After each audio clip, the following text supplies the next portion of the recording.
Ça marche? Oui, ça marche. Bonjour, merci d'être venu. Donc moi, je suis Caroline Lorenz de Courrier International. Je suis très contente d'être ici. Donc on est là pour une table ronde de journalisme et politique en France vue par la presse étrangère. La presse étrangère, elle est là. Une petite partie, mais pas la moindre. Juste un petit mot avant. Après avoir appris la mort de Shirin Abu Akleh, la journaliste Al Jazeera ce matin en Cisjordanie, qui a été tuée ce matin en Cisjordanie, l'organisation a prévu une minute de silence à 15h, qui aura lieu dans l'auditorium, mais qui aura aussi lieu ici. Et donc, nous allons respecter aussi, interrompre le débat à 15h pour une minute de silence pour cette journaliste tuée ce matin. Voilà, on est ici donc pour parler journalisme et politique. Le sondage qui fait un peu mal et qui interroge aussi est tombé il y a 2 jours. Et le sondage cherchait à savoir ce que pensent les Français du traitement de l'actualité politique par les médias. À en croire, ils n'en pensent pas grand-chose. Moins d'un Français sur 2 dit avoir confiance dans le travail des journalistes sur la politique, 47% concrètement. Voilà ce qui nous apprend le dernier baromètre via Voice, les assises du journalisme, que les organisateurs vont détailler et dévoiler tout à l'heure, qui a été réalisé 2 semaines après la présidentielle. Et voilà, c'est une donnée qui n'est pas très encourageante pour la France, pas pour sa démocratie, ses journalistes, ses citoyens. Donc on est aussi ici pour savoir, est-ce qu'il y a cette crise de confiance? Je pense qu'on n'en doute pas, mais pourquoi est-ce qu'elle est là? D'où vient-elle? Est-ce qu'elle est spécifique à la France? Est-ce qu'il y a des particularités liées au système de ce pays? Ou en revanche, est-ce qu'il y a des similitudes, des problématiques communes avec d'autres pays voisins? Est-ce qu'il y a aussi des pistes de bonnes pratiques à glaner dans d'autres pays?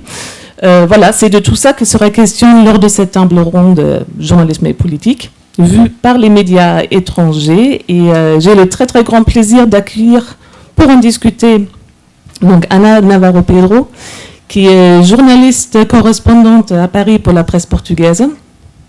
Et il y a Nadia Pantel, ici, qui est correspondante à Paris du Süddeutsche Zeitung allemand. Bonjour. Et Marc Passetz, correspondant du quotidien espagnol El País.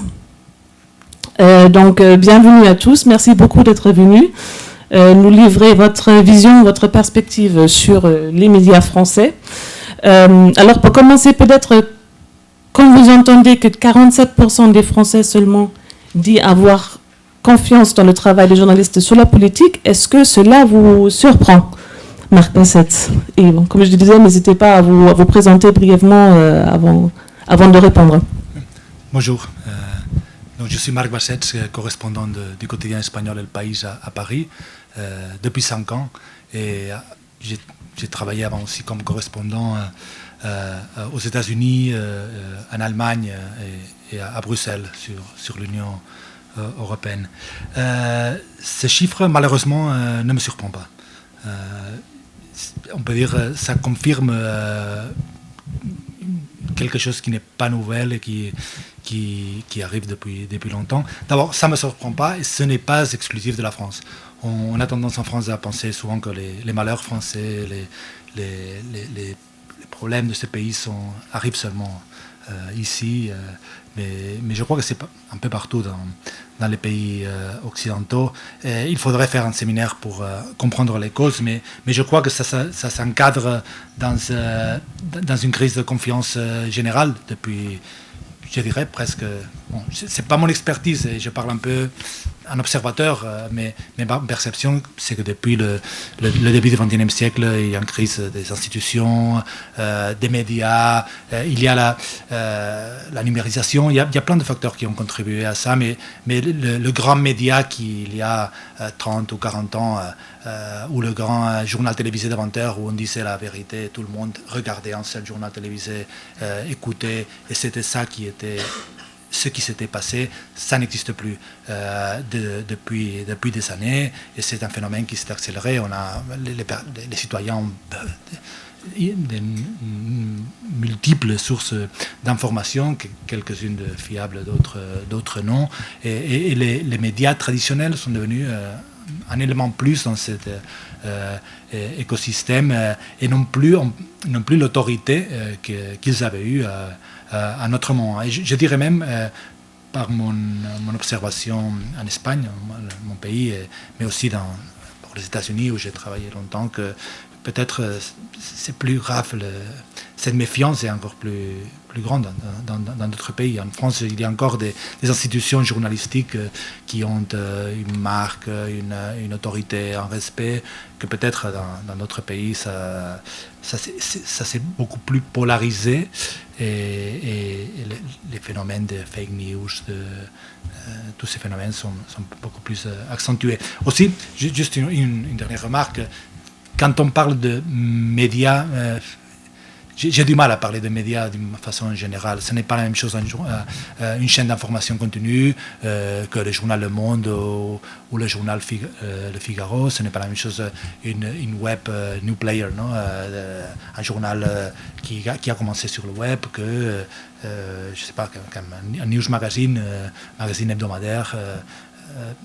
Il y a plein de médias, il y a un système de médias aussi divers que généraliser sur les fautes, les problèmes des médias, c'est un peu compliqué quand on parle d'un journal ou quand on parle d'une télé. Mais bon, ça serait ma première réaction. Merci. Pour demander un peu peut-être aussi votre expérience, votre vue, votre expérience professionnelle personnelle, Ana Navarro Pedro, est-ce que quand vous êtes arrivé en France, il y avait quelque chose qui vous a frappé par rapport à votre expérience au Portugal? Oui, alors, comme Ana Navarro Pedro, donc je travaille pour la presse portugaise ici en France depuis longtemps, même si j'ai utilisé au départ la France comme une base de travail en tant que grand reporter. Ce que le journal avait, parfois la direction avait un peu de mal à comprendre, mais je réussissais à passer entre les gouttes. Il y a fait du grand reportage et être correspondante en même temps à Paris.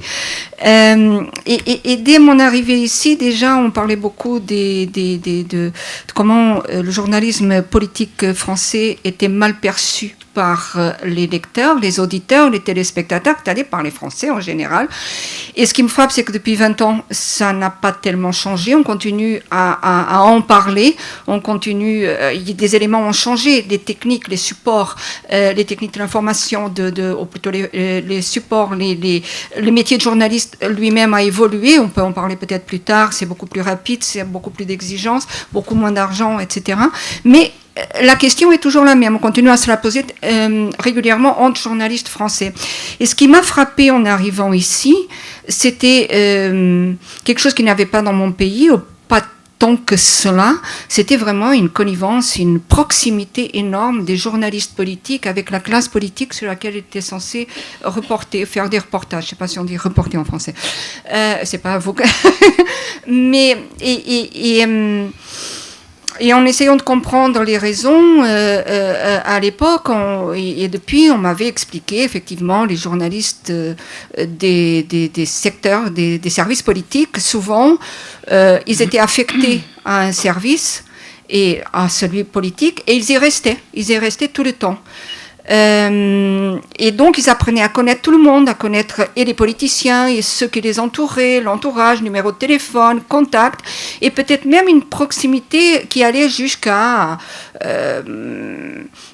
presque amicale, mettons, connaissance des questions de famille, etc., des déjeuners, une fréquentation trop grande, trop proche, qui faisait qu'ensuite donner des problèmes d'écriture sur les sujets qu'ils étaient censés couvrir. Quand vous connaissez quelqu'un, très bien, vous avez tendance à l'excuser, vous avez tendance à être compréhensif, vous avez tendance à être moins tranchant. Et je pense que ça se répercutait, et je le voyais aussi dans le contact avec les journalistes et la façon dont ils contacter et contactent avec leur sujet, c'est-à-dire avec les politiciens et ceux qui les entourent. Ça m'avait beaucoup frappé parce que, par exemple, dans d'autres pays, on ne reste pas forcément journaliste politique toute sa vie. On peut passer par la culture, on peut passer par le service étranger, on peut passer par... on peut même faire du sport. Comme je l'en ai fait à un moment donné. Au Portugal, on tourne davantage qu'en France, absolument. Oui, on peut le faire, il n'y a aucun problème. Et vous n'êtes pas aussi proche, peut-être, que des politiciens et des acteurs, et pour les services économiques, d'ailleurs, des acteurs économiques, qu'en France. Et je trouvais que ça, c'était peut-être un élément qui expliquait dont il parlait déjà à l'époque, du manque de confiance du public, des Français, en leur reportage, en leur journalisme. Voilà, ça c'est quelque chose qui m'avait frappé et qui reste aujourd'hui pour moi d'actualité. Nadia Pante, pour terminer cette première tour de table, quand vous êtes arrivée ici, avez-vous rencontré des choses qui pourraient expliquer ce manque de confiance des Français dans leurs journalistes en ce qui concerne la politique? Pardon. Je commence à faire ce que les autres ont fait, de dire juste bonjour, merci d'être là. Je suis en France depuis 4 ans et demi en tant que correspondante pour le quotidien Süddeutsche Zeitung. Et le premier grand événement que j'ai vu, c'était les Gilets jaunes. Et je pense que c'était un très bon exemple c'était aussi une révolte contre la presse. Et peut-être même, je pense que c'était la directrice de BFM qui disait ça elle-même, que c'était plein de gens qui se sentaient peut-être même proches de BFM, qui avaient l'impression que ça représente la réalité 24 heures sur 24. Et tout d'un coup, eux, ils étaient les sujets et ils n'étaient pas du tout d'accord par la manière dans laquelle ils se trouvaient représentés. Alors ça posait beaucoup de questions sur... aussi sur la question qui fait les médias, qui sont ces gens-là. Et je pense, même si moi j'ai... Non, ça va trop loin. Mais je pense que j'ai sous-estimé le système de classe en France avant de venir ici. Je connaissais peut-être assez bien la France, mais avec les Gilets jaunes, il y avait je comprenais pourquoi certains Gilets jaunes, même si ça restait un groupe très hétérogène, se sentaient méprisés par la presse. Et il y avait il y avait des émissions où c'était aussi un choix des Gilets jaunes, je pense, de mettre leur gilet quand ils allaient sur les plateaux de télé, mais en venant de l'extérieur, c'était un peu bizarre aussi que les gens se déguisent pour aller dans la télévision, pour avoir une raison pour être là. Parce que si tu es là avec ton gilet, tu as une raison d'être pour être là. Et ça m'a un peu marqué. Et aussi la façon dans laquelle certains journalistes ont voyé qu'ils ne savaient pas quel langage employer en parlant avec leurs concitoyens. Parce qu'ils étaient tellement habitués à parler politique qu'avec des politiciens. Et si là, aujourd'hui, on fait une table ronde aussi sur journalisme et politique, il faut voir ça plus large, quoi. Le journalisme, c'est comme tu dis aussi, tu fais correspondante et grand reportage. Parce que c'est des grands reportages, c'est aussi de la politique. On décrit et des enquêtes, c'est aussi de la politique.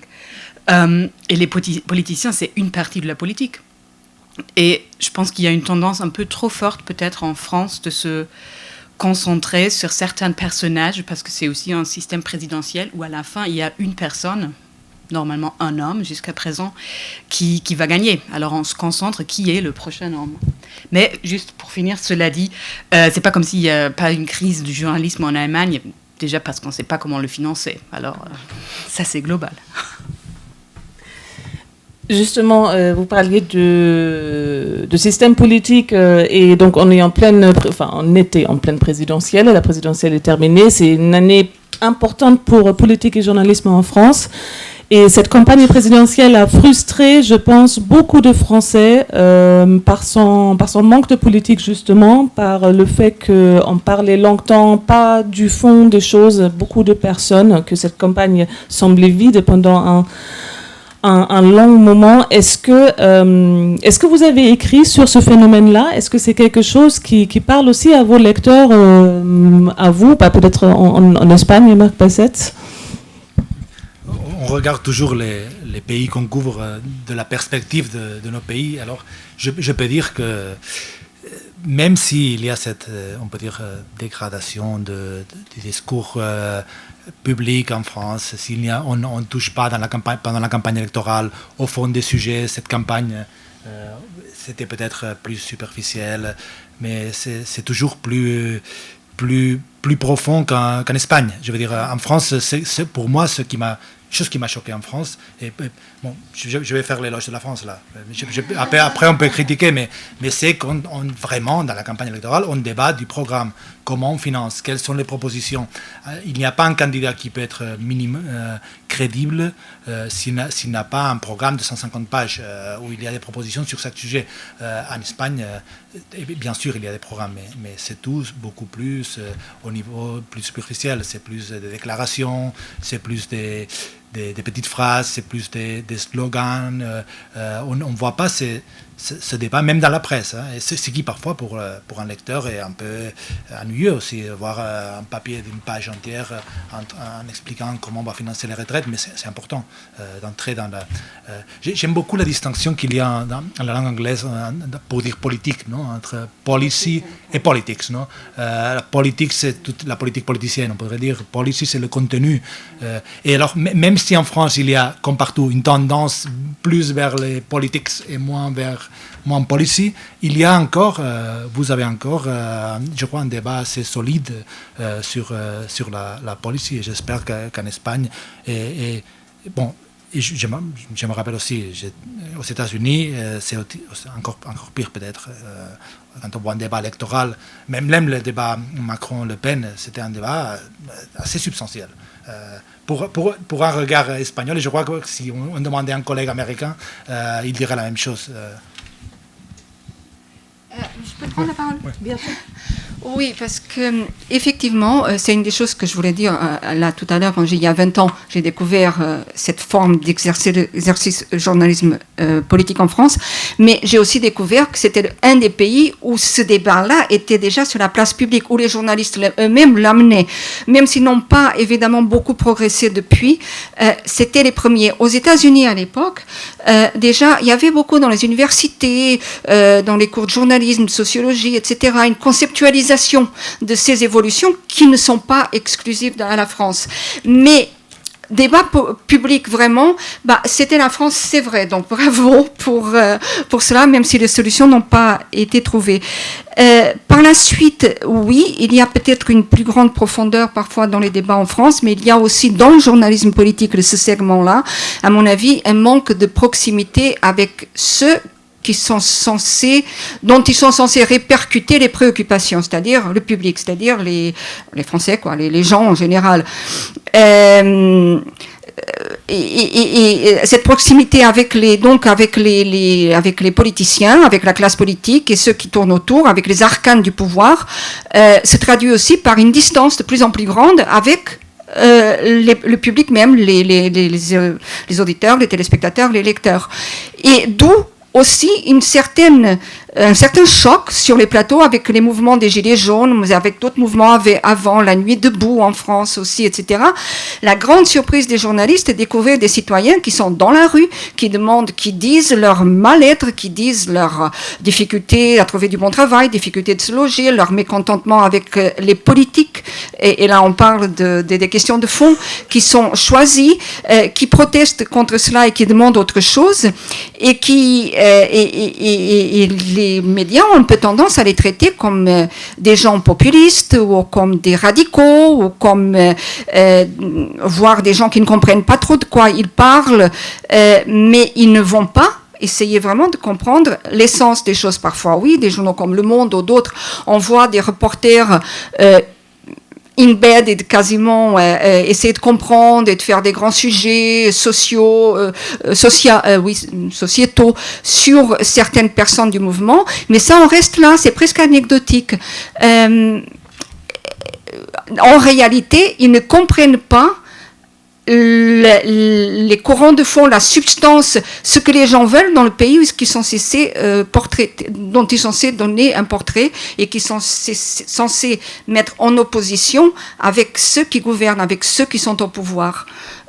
Et ça, évidemment, c'est pas exclusif de la France. On le voit énormément aux États-Unis, on le voit en Europe, dans beaucoup de pays en Europe. Dans le mien, peut-être un peu moins encore, mais quand même, l'évolution est absolument identique. C'est une évolution du monde occidental, c'est une évolution grave, parce qu'effectivement, ce sondage en France, il est peut-être beaucoup plus de gens qui ne croient plus à l'information. Chez nous, on est très content de dire 56% des gens croient encore à l'information. Ça veut dire qu'il y en a 44%. Il y avait un peu moins parce qu'il y avait quelques-uns qui n'avaient pas d'opinion, mais 40% qui ne croyaient pas non plus à l'information, à sa nécessité pour la démocratie, et qu'elle soit un pilier de la démocratie. Donc la situation est grave et elle exige quand même une réflexion et des actions, je crois.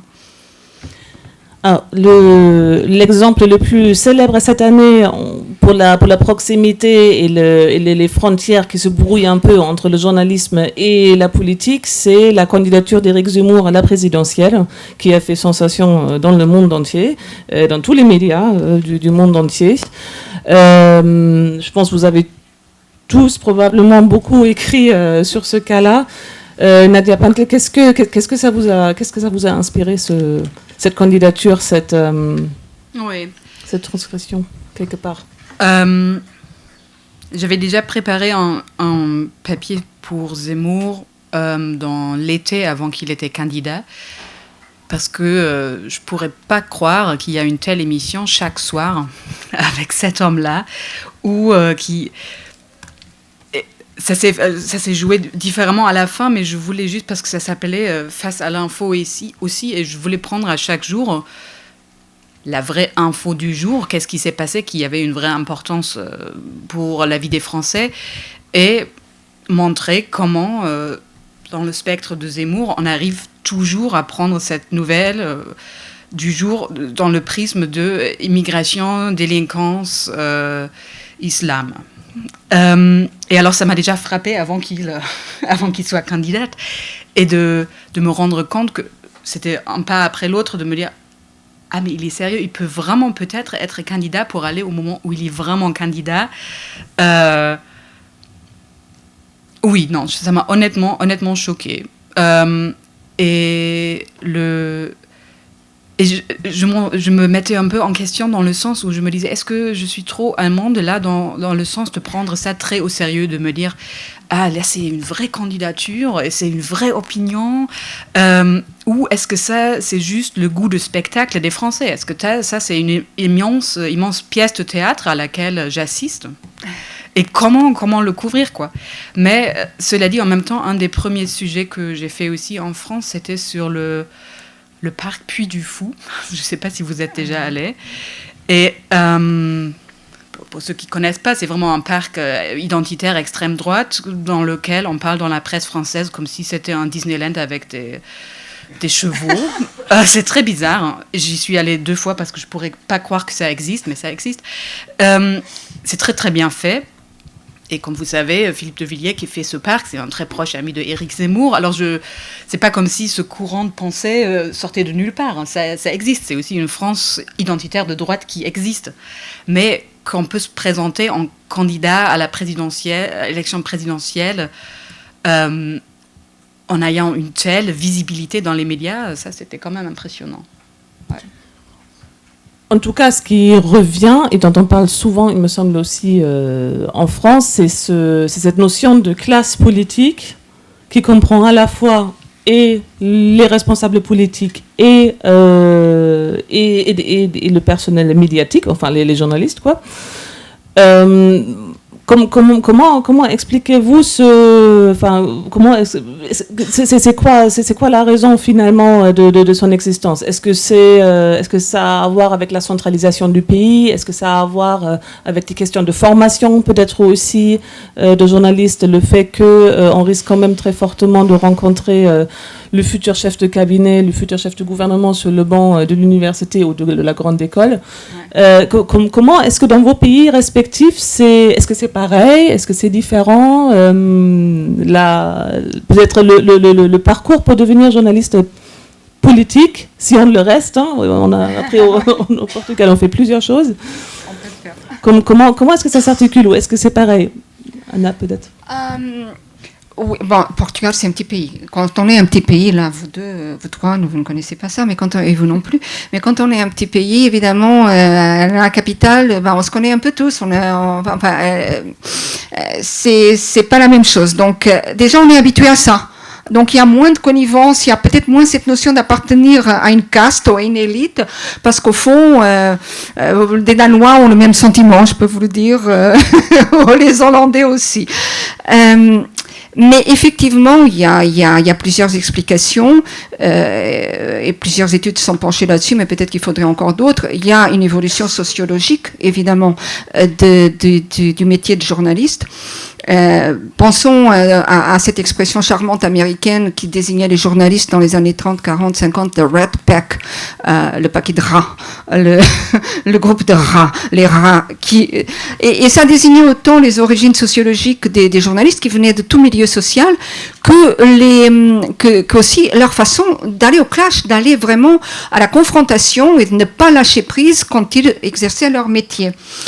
Ça s'est complètement amenuisé, disparu au fur et à mesure que le métier de journaliste est devenu un métier de gens qui proviennent de la même classe sociale, souvent d'une classe sociale haute, bourgeoise haute, qui ont fait des études qui coûtent cher dans la plupart des pays et qui ont les moyens ensuite, étant donné tous les côtés économique dont parlait Nadia tout à l'heure pour la presse, qui nous affecte dans tous les pays, le manque d'argent essentiellement, et bien qui avait les moyens financiers déjà de résister au début du journalisme, parce que la famille les soutenait, et deuxièmement, qui avait les réseaux de famille pour les placer.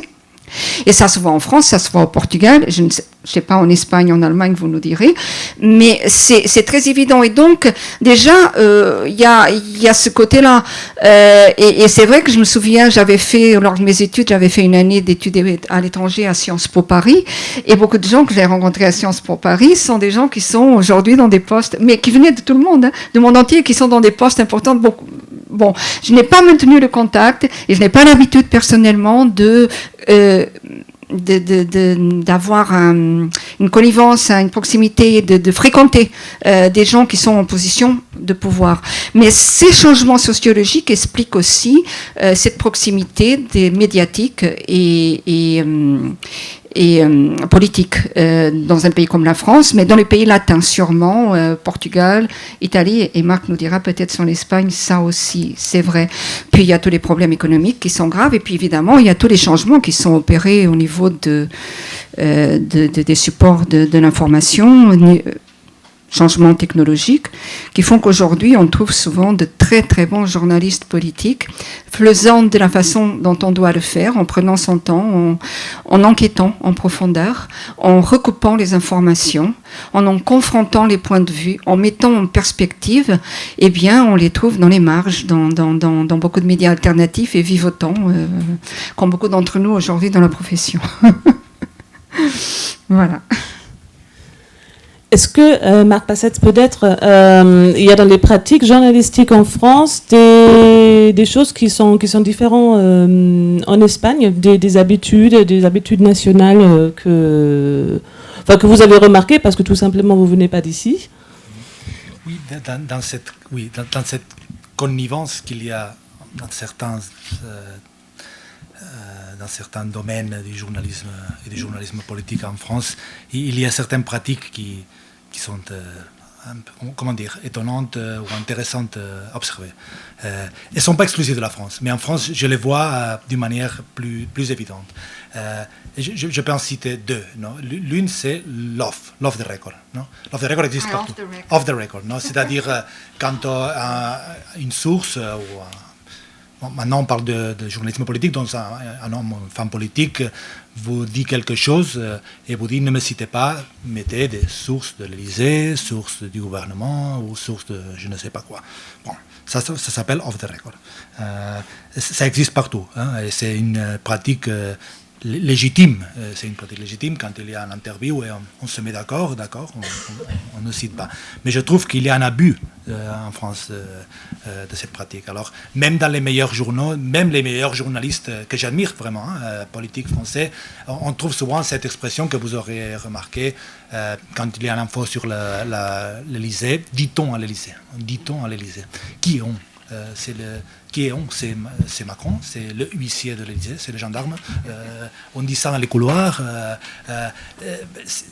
L'off the record est justifiée quand il faut protéger une source, il y a une information de valeur, mais ça, c'est devenu une pratique par inertie, par manque d'exigence. J'ai fait un mea culpa de nous les journalistes pour donner des informations banales ou qui dans d'autres pays sont données par des personnes qui montrent leur face, parce qu'un off, en réalité, quand on dit dit-on à l'Élysée, c'est quelqu'un, imaginez une émission de télé qui se met une masque dans la tête et ne veut pas montrer sa face. Non on ne tolérerait pas ça à la télé, sauf si c'était une information d'enquête très importante. Donc, ça, je trouve une pratique, un abus. Il y a un abus vraiment.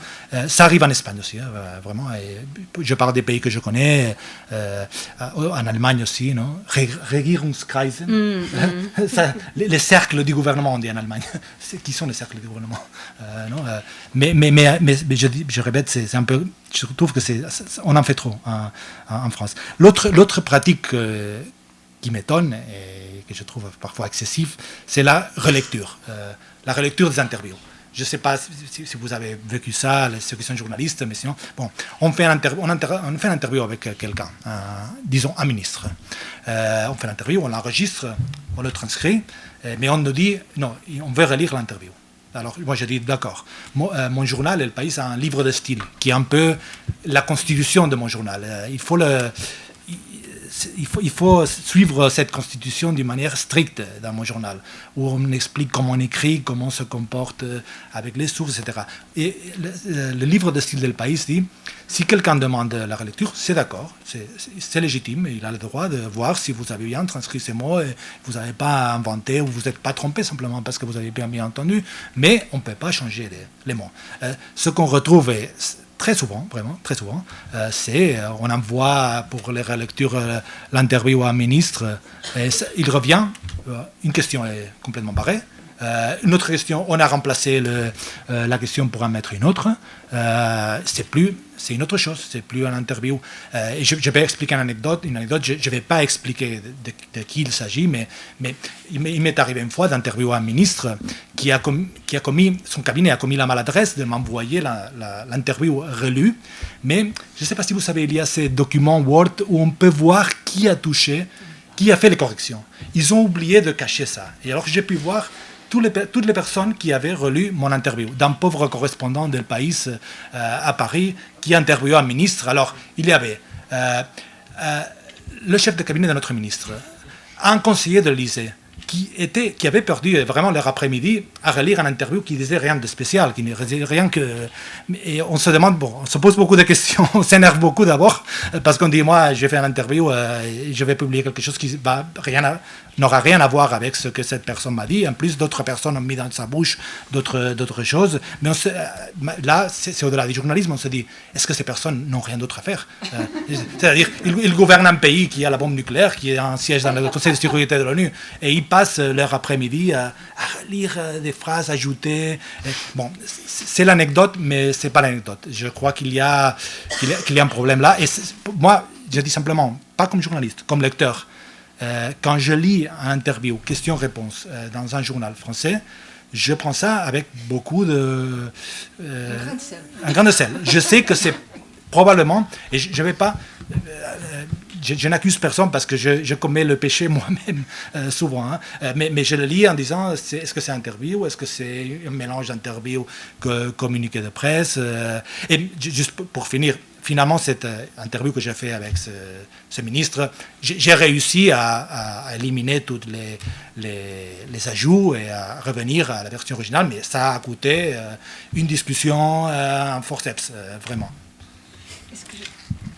Est-ce que je peux raconter une petite anecdote personnelle aussi? J'ai eu le même mésaventures avec interview de ministre, d'ancien Premier ministre, mais Je vous ai parlé tout à l'heure, j'avais fait une année d'études pour les étrangers à Sciences Po. Et à l'époque, le président était le grand René Remond, politologue. Peut-être ça dit quelque chose. Si les plus jeunes ne le connaissent pas, lisez-le, s'il vous plaît. Et merci. Et grâce à ça, à tout début de journaliste, pour avoir une des premières grandes interviews, je l'avais demandé à lui et j'avais utilisé et dit dans la présentation, j'ai été élève à Sciences Po, voilà, est-ce que, uniquement une année, mais est-ce que, bon, et il m'avait accordé l'interview. Et arrivé à la fin, le livre de style Mon Journal aussi n'accepte pas qu'on retouche l'interview une fois qu'elle a été transcrite et acceptée par c'est pas le journaliste et par la rédaction. Mais c'était ma première grande interview à quelqu'un de très important et je lui ai dit est-ce que vous voulez relire l'interview, je vous fais comment pour l'envoyer, et il m'a dit mais je ne veux pas relire. Il savait que c'était ma première grande interview parce qu'il a bien saisi tout de suite.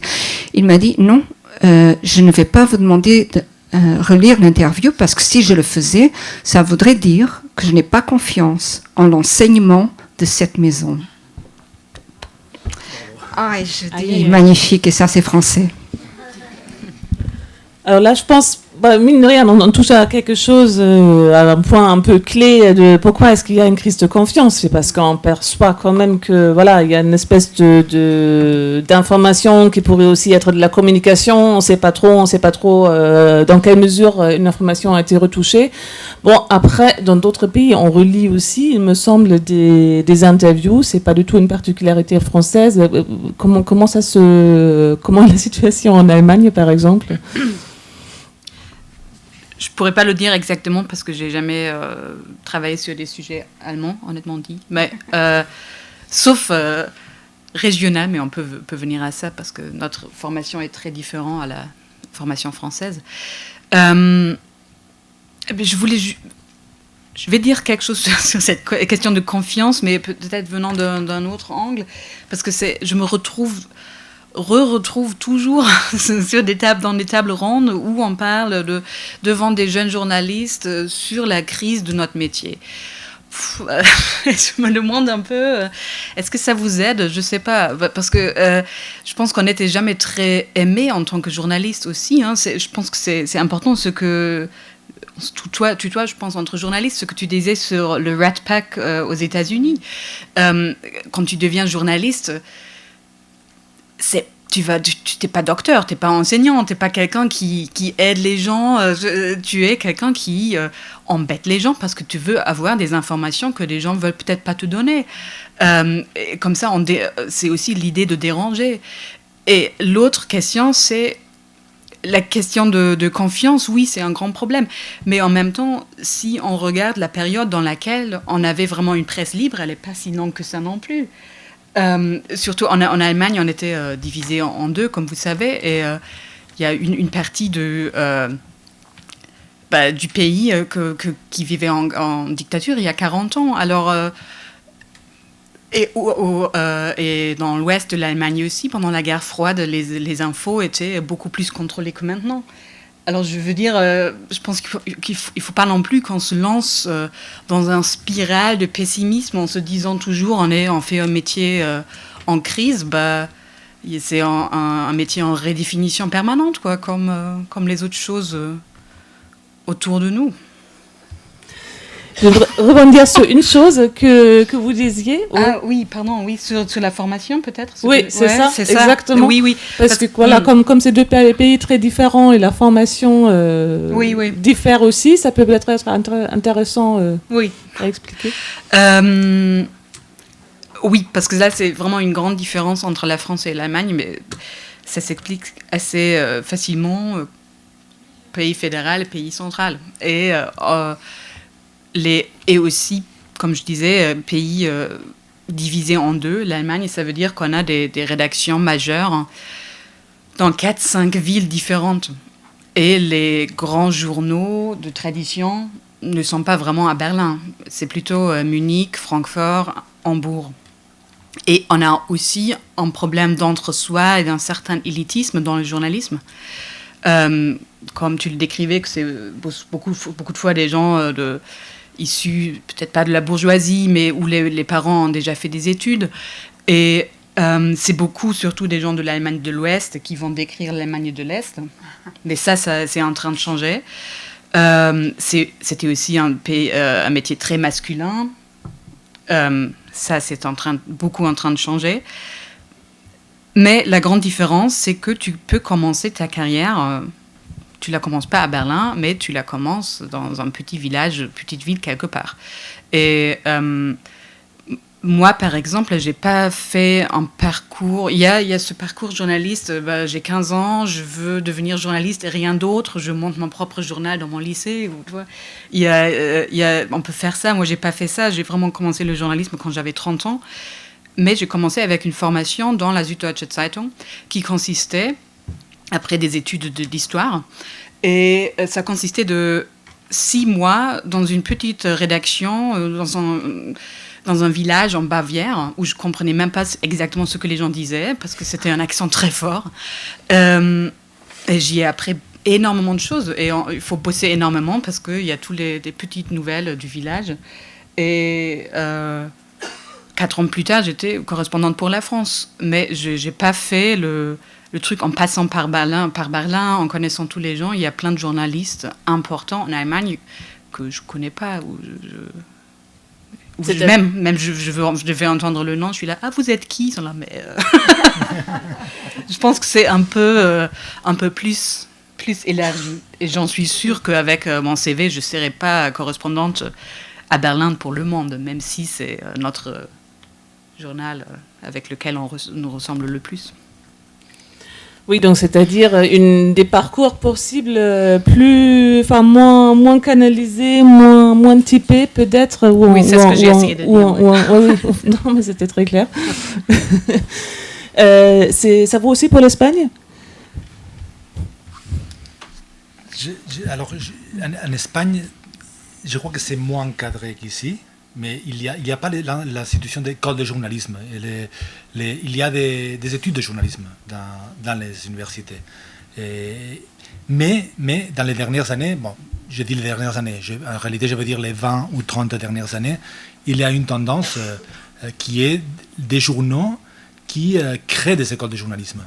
Par exemple, El País a une école de journalisme qui est intégrée à l'université autonome de Madrid, qui est un second cycle, donc c'est des personnes qui ont fait d'autres études et font 2 ans dans l'école de journalisme qui est même dans le siège d'El País, et la plupart des nouveaux journalistes qui entrent dans la rédaction d'El País et dans d'autres journaux du groupe, parce que Le País appartient à un groupe médiatique assez important avec des radios, d'autres journaux, passent par l'école de journalisme. C'est pas mon cas, mais c'est peut-être un système plus à la française et en train peut-être de se créer en Espagne par ce système.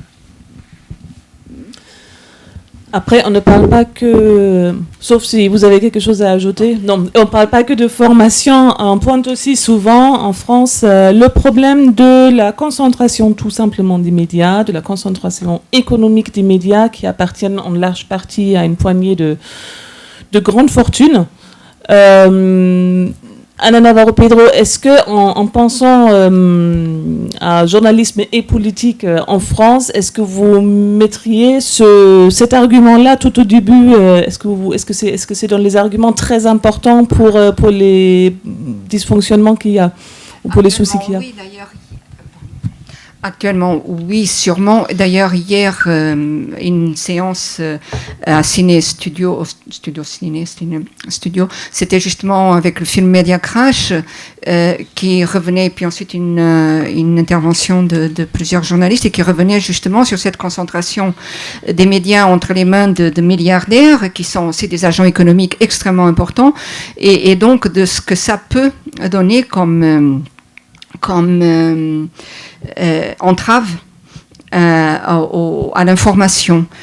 Quand Marc tout à l'heure parlait de la relecture et qu'il avait pu voir qui avait relu son interview et qu'il en était demandé, mais ils n'ont rien d'autre à faire. Hier, je me posais exactement la même question. Je ne sais pas si vous avez vu le film, mais à un moment donné dans le film, on montre que Bernard Arnault va y avoir une assemblée générale d'actionnaires de LVMH et il y a François Ruffin qui n'est pas encore député à l'époque de la France Insoumise, qui est juste le directeur du journal Fakir, et qui va faire une intervention. Il incite plusieurs personnes à acheter une action, donc pouvoir se rendre à l'Assemblée générale pour faire un happening, pour faire une sorte d'interpellation de Bernard Arnault et de tout ce qu'il critiquait sur l'action de son groupe. C'est un ancien directeur de la service secret français, Bernard Squarcini. Est-ce que quelqu'un peut m'aider? Squarcini, merci beaucoup. Donc, qui est le directeur qui n'est plus aux affaires, qui est le directeur de la sécurité d'LVMH. Et le truc, je me disais, mais c'est pas possible, c'est un film de Pierre Niclé, ça, c'est pas possible. Parce que les moyens mis en œuvre pour même pas empêcher Ruffin et son projet clownesque de juste se lever et d'interpeller Bernard Arnault pendant l'Assemblée générale, ils vont pas armer, ils vont pas faire un attentat, ils vont juste dire mais monsieur, ce que vous faites n'est pas bien, quoi.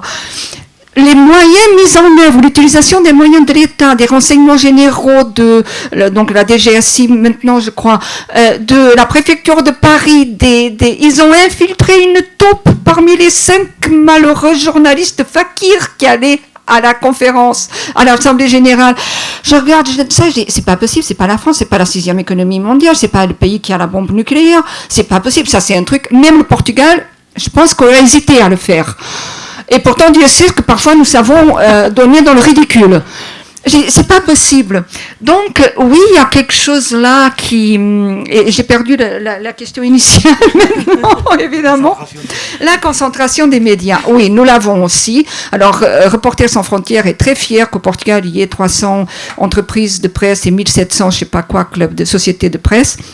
Mais en fait, tout est concentré entre 5 grands groupes. Et vous ne pouvez rien faire sans eux.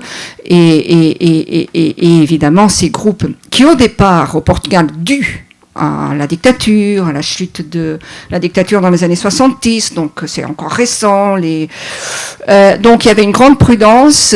Moi-même, le premier journal que j'ai cofondé très jeune était financé par un grand industriel. Il ne mettait pas les mains dans le journal. Nous avons fait question d'enquêter sur certaines branches de son groupe et de lui rentrer dans le lard. Il n'a rien fait. Pour le moment, à l'époque. Après, il a repris les choses en main. Et comme dans tous les groupes qui sont dirigés par des gens qui nous disent non, mais on n'a aucun intérêt à gérer, nous mettons pas les mains dans le cambouis, non, évidemment. Et je pense qu'il y a un deuxième élément qui entre en ligne de compte énormément là, c'est l'autocensure. Parce que vous savez, quand vous en prenez vraiment de front au pouvoir, qu'il soit politique ou économique, vous payez le prix. Et donc, évidemment qu'il y a une forme d'autocensure qui s'exerce. Et Portugal, je crois que Reporters sans frontières nous classe très haut avec les pays nordiques dans la liberté de presse, mais nous sommes 7e cette année.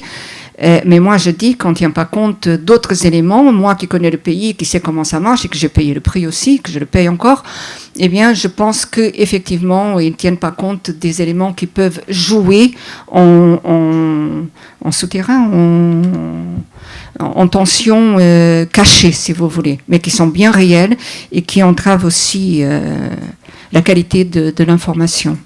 Donc oui, en France, on voit cette concentration des médias. On voit aussi la naissance d'excellents médias alternatifs qui vivotent, qui ont beaucoup de mal à vivoter. Et évidemment, on voit aussi, je pense à un exemple concret, c'est pas que je l'apprécie ou pas, mais je pense à un exemple concret, Blast, qui est une nouvelle télé sur YouTube, dirigée par Denis Robert, a révélé des documents sur la proximité, on va dire, entre Bernard-Henri Lévy et le Qatar concernant la guerre faite à Kadhafi, l'intervention occidentale en Libye. Et Blast a gagné. Ces documents étaient du béton armé. Et ils ont gagné. Mais Bernard-Henri Lévy leur a fait des procès qui coûtaient des fortunes. Donc c'était un moyen pour lui d'empêcher ce média de continuer à exister. Ça n'a pas réussi, mais c'était un seul homme contre un média. Mais si c'est un groupe, c'est c'est impossible d'aller contre ce. Il faut trouver d'autres formes d'indépendance journalistique, des formes de séparation des pouvoirs. Et en même temps, il faut trouver l'argent, parce que c'est vraiment le nerf de la guerre. Et je pense que s'il y a, Nadia le disait, et je le répète, s'il y a vraiment une chute ou un glissement du journalisme et de la confiance au journalisme, c'est aussi dû au manque de moyens. On a de moins en moins d'argent. L'information coûte très cher. On a de moins en moins d'argent pour faire de l'information. On nous demande de plus en plus de rentabilité. On nous demande parfois de faire 3-4 papiers par jour si on est dans un quotidien. Ça, c'est pas du journalisme, ça, c'est du rewriting. Et là, je peux aussi croire qu'il y a un manque de confiance dans ce qu'on lit, parce qu'on va lire partout la même chose, juste avec un style différent. Donc, oui, non, je crois que la concentration est problématique, que les lois en Europe ne sont pas... en France, on en a parlé hier, justement, à Ciné Studio. La loi française n'est plus adaptée à cette concentration des médias et elle est extrêmement nuisible à la démocratie, parce qu'elle est nuisible à la liberté d'information. Si on parle de pression économique, de pression politique, peut-être, je ne sais pas si vous pouvez vous dire un mot, par exemple en Espagne, comment les médias tentent de s'armer pour se rendre moins vulnérables, parce que c'est un problème qui n'est pas nouveau, effectivement, ça a toujours existé. Quelles sont les recettes, les pratiques, qu'est-ce qui existe, comment le journalisme essaie de se défendre face aux pressions? Je crois qu'il y a un dilemme ou un problème essentiel ou un défi, parce que, bien sûr, la concentration des médias ou avoir ces grands propriétaires industriels peut poser des problèmes, mais il faut que les journaux aient des propriétaires forts et riches et avec de l'argent pour investir dans le journalisme. On ne peut pas le faire seul. Alors, je crois que la question se pose partout, c'est de réussir à avoir, à mon avis, des rédactions qui mettent un mur très solide entre la rédaction et l'entreprise. Et je crois que c'est la formule, c'est pas magique, je veux dire, c'est pas magique, c'est pas très original de dire ça, mais ça a été prouvé par le temps et par les meilleurs médias. C'est très banal de dire ça, mais pour moi, le modèle, c'est la grande presse américaine, New York Times ou Washington Post, qui est maintenant propriété du patron de Amazon. Il n'y a pas de grand patron plus riche et plus prédateur, on peut dire, dans le monde aujourd'hui, mais il a sauvé, en fait, un grand journal, et il lui a donné les moyens à ce grand journal de faire un journalisme extraordinaire, encore meilleur de ce qu'il faisait. Mais la clé partout, aux États-Unis, en Espagne, en France, c'est de réussir à maintenir ce mur entre la rédaction et la propriété. Et je crois, je suis journaliste, je ne suis pas entrepreneur ni businessman, mais je crois que c'est dans l'intérêt du propriétaire d'avoir une rédaction indépendante pour avoir un produit puissant et fort et qui finalement servira aussi aux intérêts de la partie économique du média. Quelque chose à ajouter? Juste une toute petite chose. Quand toi tu dis tu es journaliste et pas entrepreneur, ce que je remarque quand même, c'est qu'on nous force de devenir de plus en plus auto-entrepreneur. Et ça, je trouve très problématique et on ne peut pas le mettre sur les épaules des autres.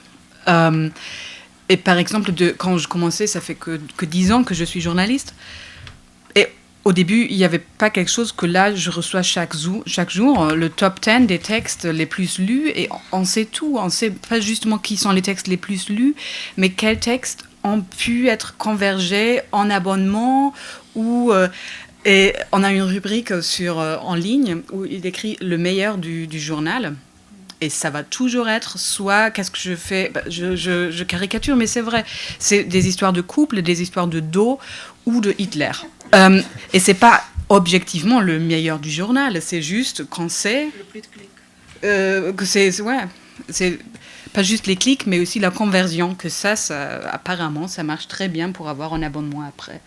Et quand moi je dis, mais j'ai aucune idée même de savoir, je veux pas recevoir le top 10 du jour, c'est que je suis un dinosaure qui a pas bien choisi son métier. Et ça, c'est à nous de se mettre en question. Il est là. Hein. Oui, c'est...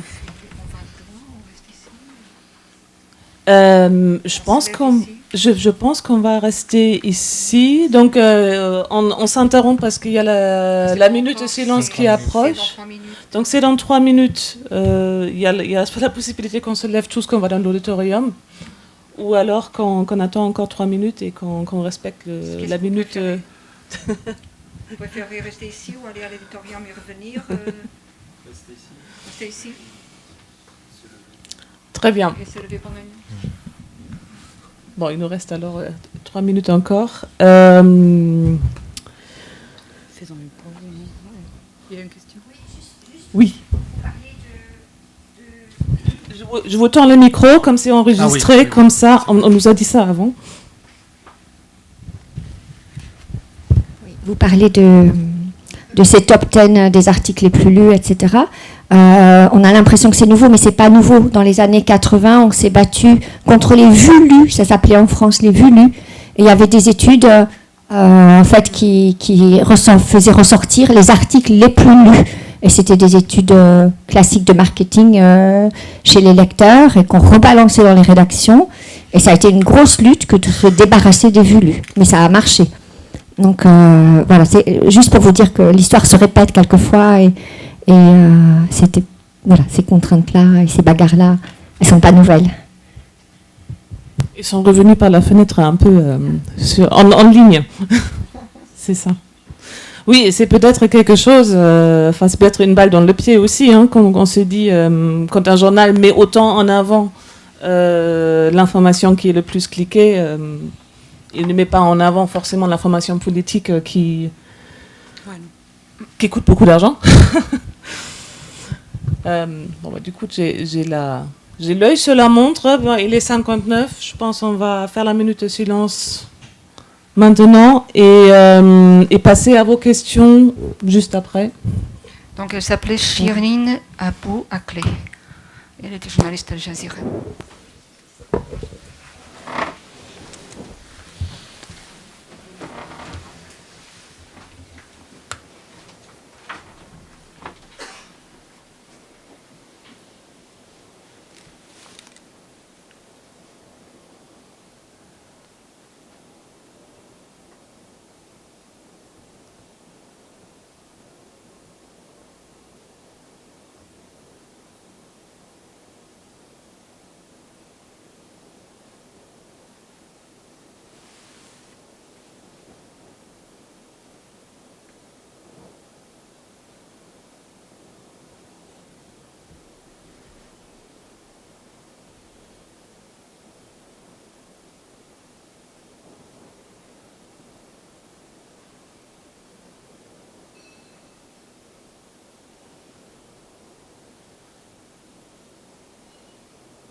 Voilà, 7 minutes pour Shirin. Est-ce que je peux faire une petite transition Oui. Parce que ça me faisait réfléchir à deux choses. Une, vous le savez tous très bien que les journalistes sont de plus en plus pris, là on parle de journalisme politique, c'est une autre forme de journalisme, mais sont de plus en plus pris pour cible sur le terrain, que ce soit en manifestation, que ce soit en territoire de guerre. Moi j'ai fait des reportages sur théâtre de guerre et je n'ai jamais eu une sécurité avec moi. Aujourd'hui, beaucoup de reporters ont du mal à travailler sans avoir une sécurité avec eux, ce qui fausse déjà un peu l'objet même du reportage. Mais en ce qui concerne les attaques dont nous sommes la cible, sur le terrain, dans nos propres pays, ou que ce soit dans les autres pays à côté. Le Portugal, cette situation existait de plus en plus, des violences physiques, des persécutions, des procès de la part des politiciens ou des acteurs politiques, beaucoup du monde du foot, parce qu'il y avait énormément de scandales dans le foot au Portugal, contre les journalistes qui couvraient ces sujets et qui enquêtaient dessus. Et en 2018, le Parlement a adopté une loi de protection des journalistes spécifique. Ils ont étendu aux journalistes quelque chose qui existait déjà pour les magistrats, pour les avocats et pour les forces de l'ordre, c'est-à-dire que des attaques ou des agressions contre des journalistes seront pénalisées d'une façon beaucoup plus dure. Et une protection peut aussi leur être accordée dans l'exercice de leur métier. Et donc, c'est un petit pays, c'est une petite idée, mais peut-être qu'elle pourrait être étendue à d'autres pays de l'Union européenne, parce que franchement, la situation se pose dans nos pays aussi, dans le reste de l'Europe. Voilà, petite transition. Alors, est-ce que vous avez des questions? Je fais tourner le micro.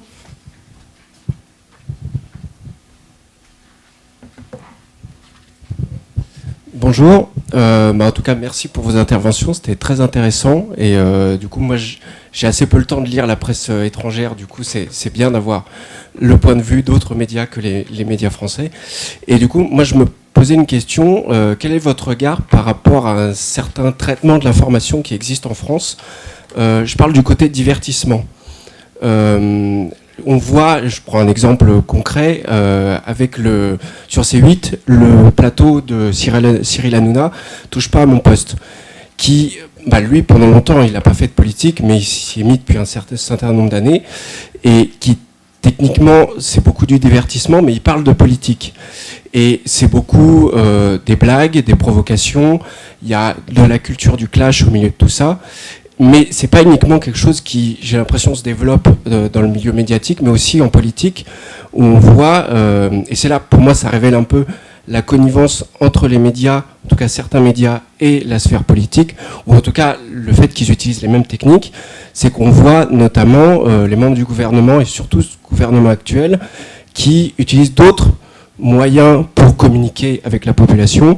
Je pense notamment à Macron qui a fait une interview avec McFly et Carlito, donc deux youtubeurs, voilà, et que ça a été très rigolo, ils ont fait des blagues, ils ont échangé des anecdotes, etc.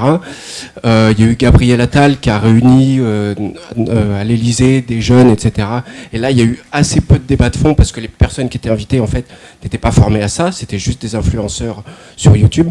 Donc voilà, il y a une technique un peu qui se développe, j'ai l'impression, où on parle de politique, mais de manière drôle, parfois provocatrice, pour créer de l'audience, pour faire passer un message, mais sans parler du fond. Et voilà, je me demandais si vous, dans vos différents pays d'origine, est-ce que vous voyez des phénomènes un peu comme ça? Oui, je peux répondre. Non, je trouve que c'est une question qui pose des problèmes essentiels et très intéressants. D'abord, c'est comme beaucoup de phénomènes auxquels on a fait allusion, il n'est pas exclusif de la France, non, on appelait ça l'infotainment, non, information, entertainment. Ça arrive partout. Je crois que moi, personnellement, je ne suis pas contre par principe. Je crois qu'il faut surtout diviser, pas mélanger les genres. C'est comme en Grande-Bretagne, la presse tabloïde a une importance énorme, ça a un rôle social, politique. On se plaignait il y a quelques moments de la distance entre le journalisme politique et le soi-disant peuple. Je crois que Cyril Hanouna, on peut l'aimer, pas l'aimer, il fait des choses qui sont outrancières, qui dépassent les limites, mais moi, comme observateur de la France, je crois que c'est important de regarder Cyril Hanouna et l'émission de Cyril Hanouna. Et il arrive à beaucoup de Français qui ne vont pas... qui ne vont pas lire les papiers très pointus sur le financement de la réforme des retraites.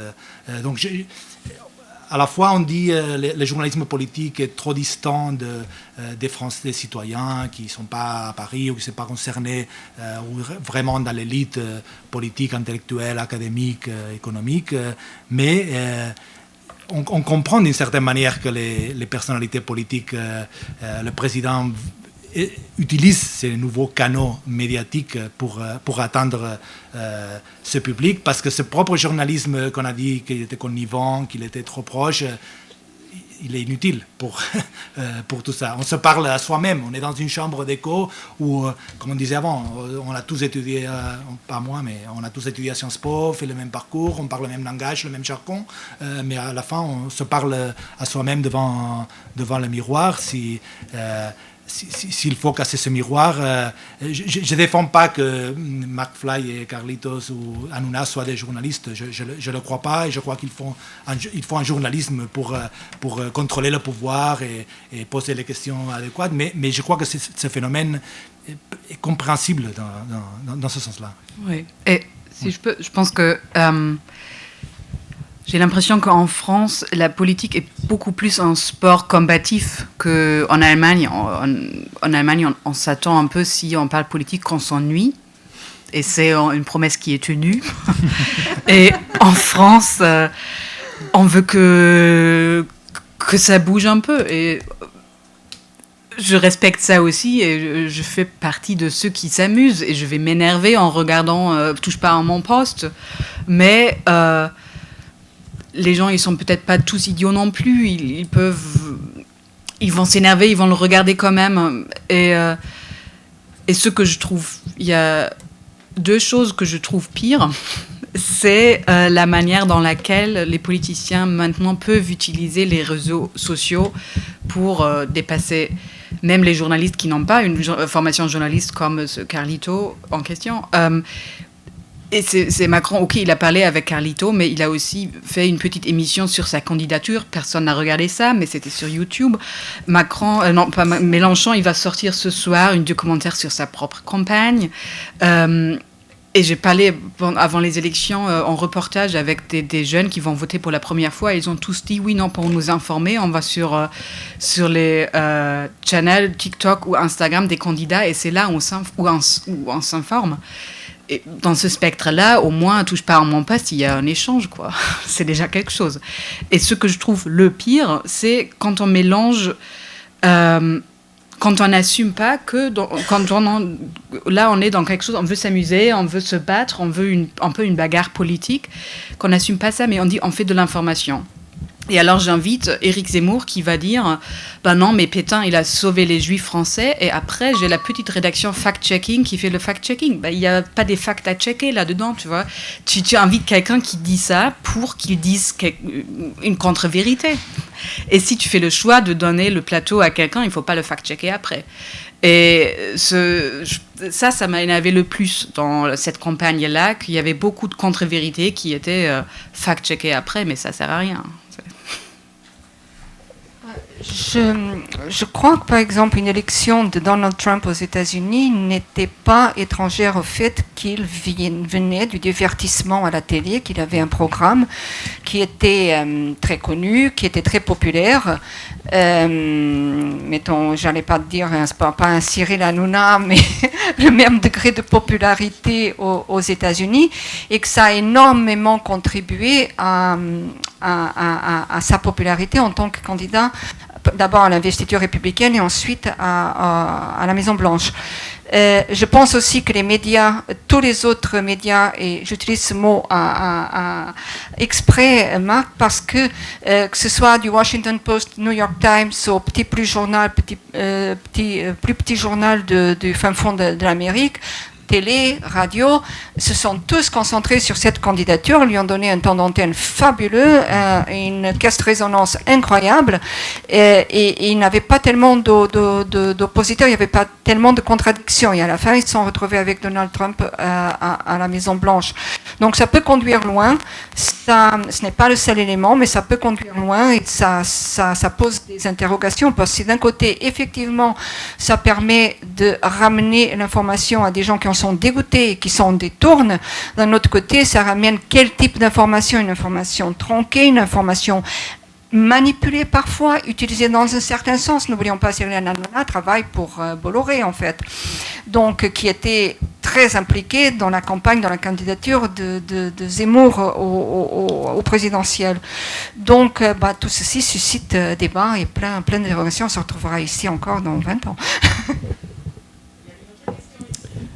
Oui, bonjour. Je suis Olivier Samin. J'ai été journaliste à Europe 1 pendant plus de 30 ans et j'ai quitté Europe 1 au mois de septembre dernier dans le cadre de l'épisode Bolloré, de la mainmise de Bolloré sur Europe 1 via CNews. Et aujourd'hui, donc, je ne suis plus journaliste à Europe 1. Je voulais faire 2 remarques sur des choses que vous avez dites. La première, s'agissant de cette pratique des relectures d'interviews, j'ai l'impression qu'en France, c'est une pratique qui est surtout appliquée dans le domaine politique. Pas trop dans le domaine, dans les autres domaines, ça vient du politique. Et il faudrait s'interroger pourquoi c'est surtout le politique. Peut-être que ça vient maintenant dans d'autres domaines, notamment quand vous parliez tout à l'heure des grandes fortunes, des grands patrons d'industrie, des Bernard Arnault et compagnie. Peut-être que là aussi, maintenant, les journalistes doivent soumettre leurs copies avant de pouvoir diffuser les interviews. Mais en tout cas, ça vient surtout du politique. La deuxième remarque, c'est à propos de cette fameuse connivence entre les journalistes politiques et le personnel politique en général. J'ai bien aimé cette idée de rotation que, Anna, tu as développée, qui existe dans la presse portugaise, où au bout d'un certain nombre d'années, les gens passent de la politique au sport, à la culture, à l'économique, au social et autres. En France, effectivement, ça n'est pas le cas. En France, quand on devient journaliste politique, alors moi-même, je n'ai jamais été journaliste politique. Je m'occupais à Europe 1 des questions sociales, les grandes réformes sociales, le patronat, les syndicats, etc. Bon. Mais qu'est-ce qui fait, à mon avis, que les journalistes restent en politique jusqu'au bout de leur carrière, pendant parfois 20, 30 ans? C'est parce qu'il y a cette fameuse notion de carnet d'adresse. Et le carnet d'adresse, c'est ce qui fait la valeur ajoutée d'un journaliste.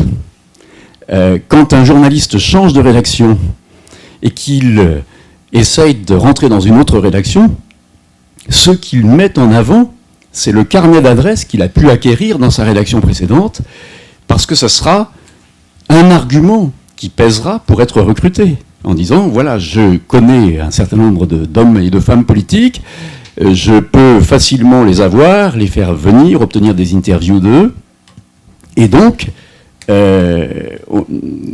voilà. Tandis que si jamais je change de rubrique et que je passe de la politique au sport, toute ma valeur ajoutée qui tient dans mon carnet d'adresse, hop, ça se dégonfle illico. Et à mon avis, c'est l'une des explications. Voilà. Oui, c'est vrai, c'est une belle observation et ça me fait penser, je ne sais pas si mes collègues ont eu la même expérience, mais Paris, c'est un des endroits les plus difficiles pour les journalistes étrangers pour travailler. Parce qu'avoir accès à un sous-fifre d'un cabinet ministériel, mais ça relève du parcours du combattant ici. Je vais en Allemagne en reportage, petit journal du Portugal, petit pays du fond de l'Europe, dont Madame Merkel disait des choses pas gentilles en plus parfois. Je trouve toujours des interlocuteurs. Je suis reçue, pareil en Angleterre, pareil aux États-Unis. En France, vous pouvez avoir un sous-fifre du cabinet de presse du ministère qui vous dit « mais je ne suis pas là pour répondre aux journalistes ». Véridique, ça m'est arrivé.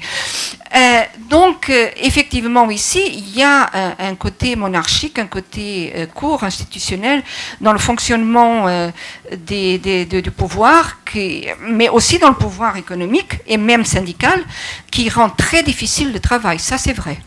Ouais. Et, pour ces fameux carnets d'adresses, j'en suis sûre que ça marche exactement comme ça, mais j'ai jamais trop compris le concept aussi, parce que c'est tellement pas originel ce que tu peux avoir d'un ministre.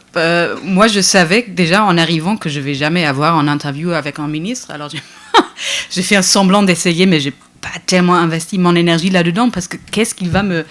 Comme tu dis, Marc, c'est tellement contrôlé ce qu'ils vont dire, et quand tu...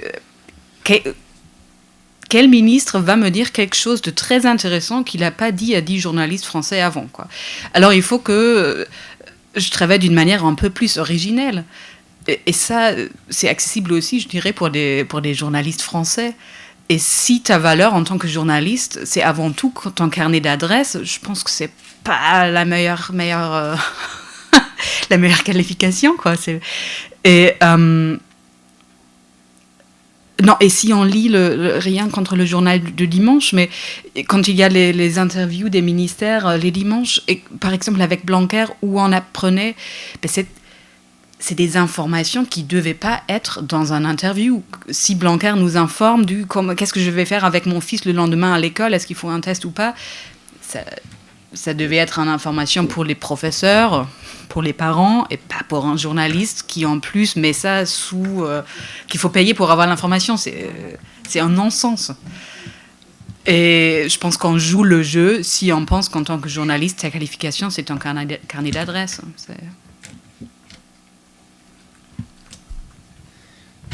Bonjour, j'avais une question concernant la presse internationale française. Donc, je voulais savoir qu'est-ce que vous pensez de la couverture de l'actualité internationale par les médias français, et est-ce que vous ressentez toujours cette connivence entre journalistes et politiques lorsqu'il s'agit de l'international ?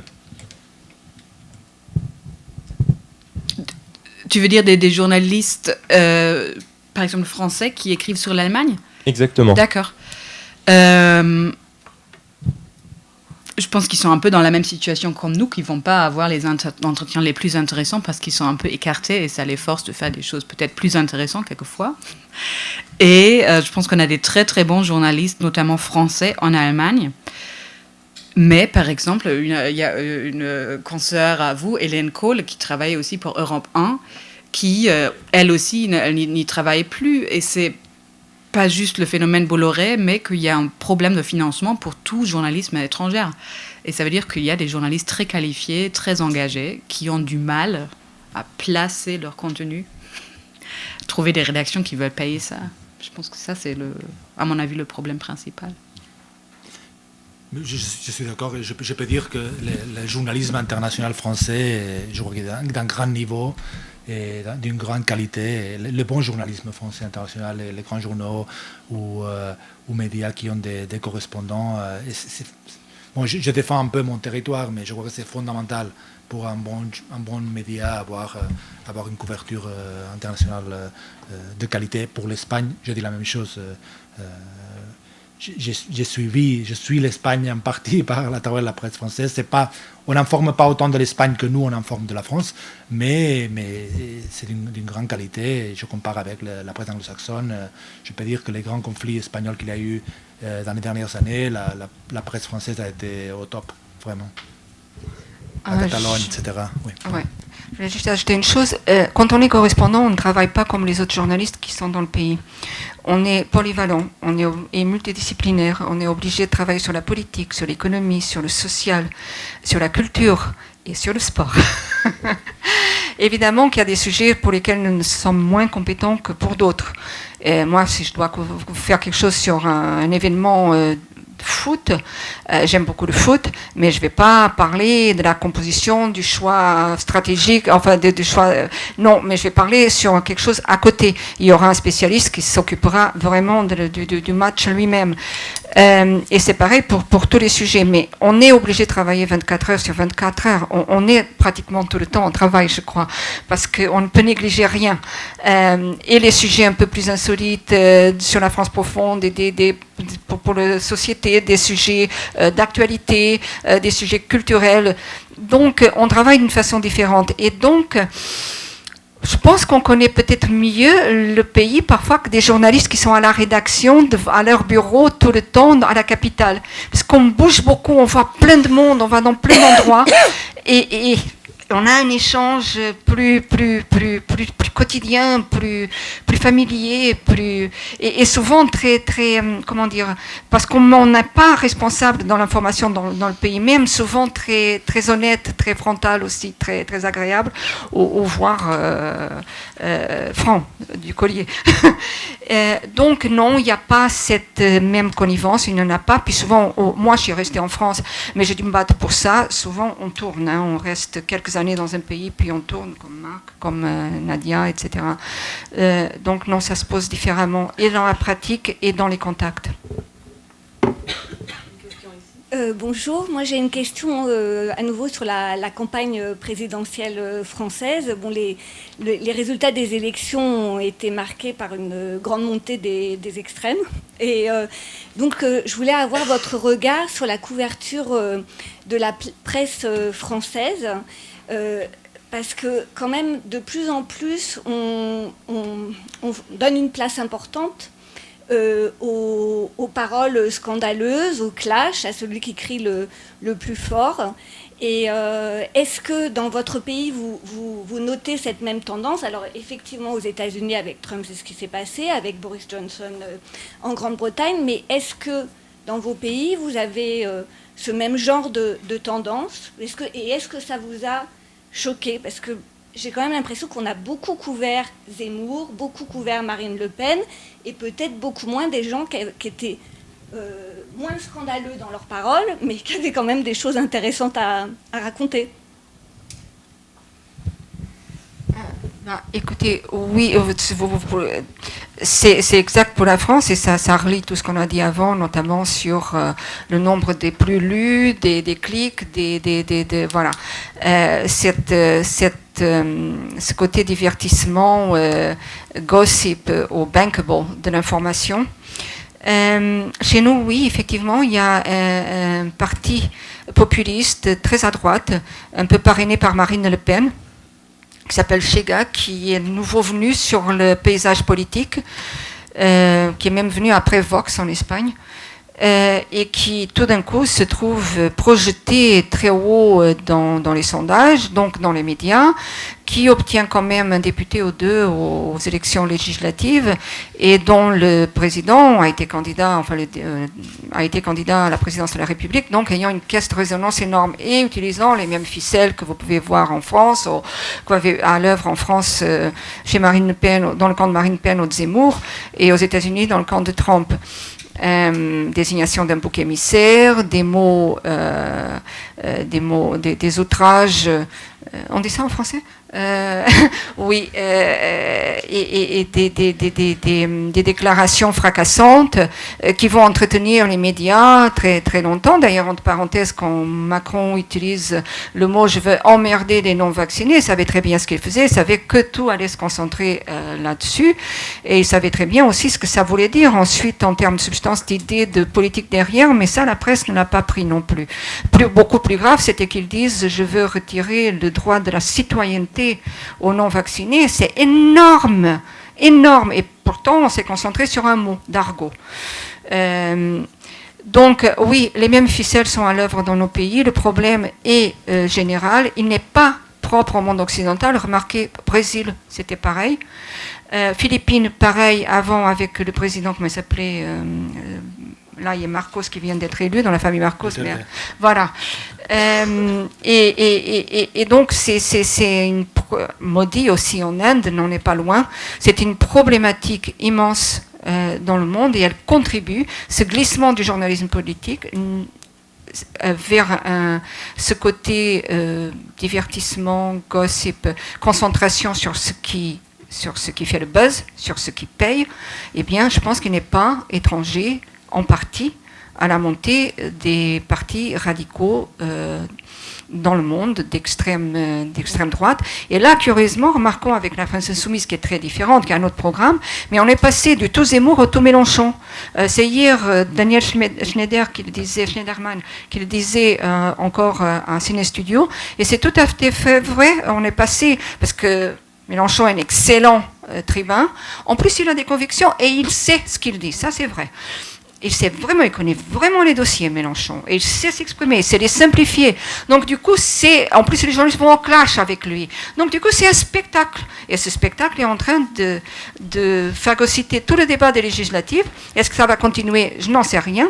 Mais si Mélenchon gagne son pari, ce sera en grande partie grâce à cette couverture médiatique qui se concentre sur lui maintenant. Oui. Alors, encore le temps. Non, désolé.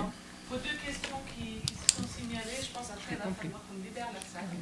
Ouais, je vais faire très vite. Bonjour, merci pour vos interventions. C'est un peu dans la continuité de ce dont on discutait. C'est vrai qu'il y a, en tout cas, nous, on constate plus de radicalité, on va dire, notamment sur la dernière campagne, dans les sujets traités.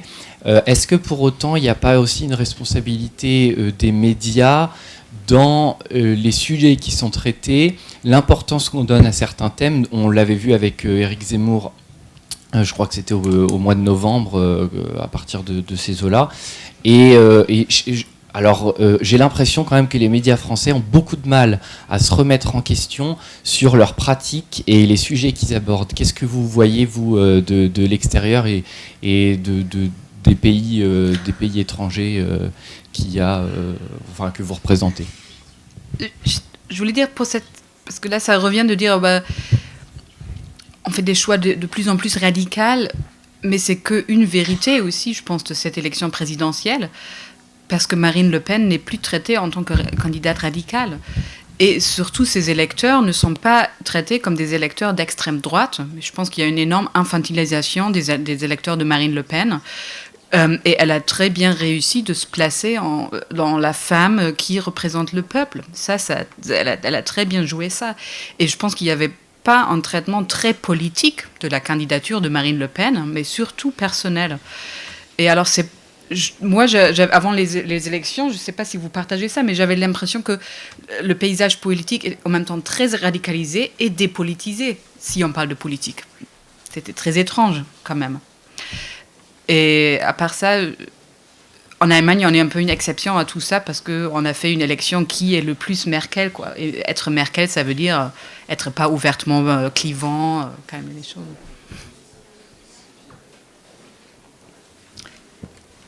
On te regarde, Marc. Est-ce que tu as quelque chose à ajouter? Est-ce qu'ils se mettent en question, les journalistes français?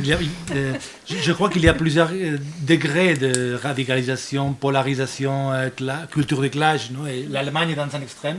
C'est ennuyeux, comme tu as dit, Nadia, non? C'est un quoi? Ennuyeux, non? Excuse-moi. Non. La politique allemande. Mais la France, même si vous croyez que la France, la culture des clashs domine tout, non, la France est plus... quand on compare avec l'Amérique, avec la Grande-Bretagne, je ne connais pas directement, mais j'ai l'impression que c'est assez pareil. Mais l'Espagne, cette culture de clash est beaucoup plus... Il y a beaucoup plus de polarisation politique, médiatique qu'en France. En France, je crois qu'on garde encore un peu la tête froide face à toutes ces questions. Bonjour. Pour terminer très rapidement, tout à l'heure vous disiez que la politique allemande nationale n'intéressait personne, est ennuyeuse. Moi, le pays que je connais le mieux, c'est plutôt l'Italie, et c'est vrai que la politique nationale, de mon point de vue, elle n'intéresse pas grand monde aussi, parce que je pense que les faits politiques se vivent beaucoup plus en local. Et donc on a une presse politique qui est très importante en Italie en local, très localement. En France, on a une PQR qui est assez importante, des radios locales aussi qui ont des audiences pas négligeables. Mais le fait politique se fait beaucoup plus au niveau national. Est-ce que vous arrivez en France, est-ce que vous arrivez à travailler sur des faits locaux, ce qui se passe en France, ou est-ce que vous avez un regard en tant que correspondant étranger de la France très national, très unifié? Est-ce que vous arrivez aussi à travailler avec des correspondants locaux de presse française? Je ne sais pas si c'est très clair. Oui. Je pense qu'on essaie de faire les deux, de se déplacer, de parler des phénomènes locaux, aussi bien de national, pour ma part. Oui. Je suis d'accord. Je crois que le local et le national, au fond, c'est la même chose. On essaye, je parle pour moi, mais je pense que les collègues peuvent être d'accord, d'expliquer la France à travers des cas concrets, des endroits concrets, des personnes concrètes. Et donc, je ne fais pas la différence entre journalisme local et journalisme international ou national. Pour moi, tout est journalisme. Et il faut raconter des cas concrets, des histoires qui ont une signification, qui vont au-delà de l'anecdote. Alors, je pense qu'on va, malheureusement, ça marche encore. Voilà, s'arrêter là. Merci beaucoup à vous d'être venus, de toutes vos questions. Merci à vous. Et bonne journée.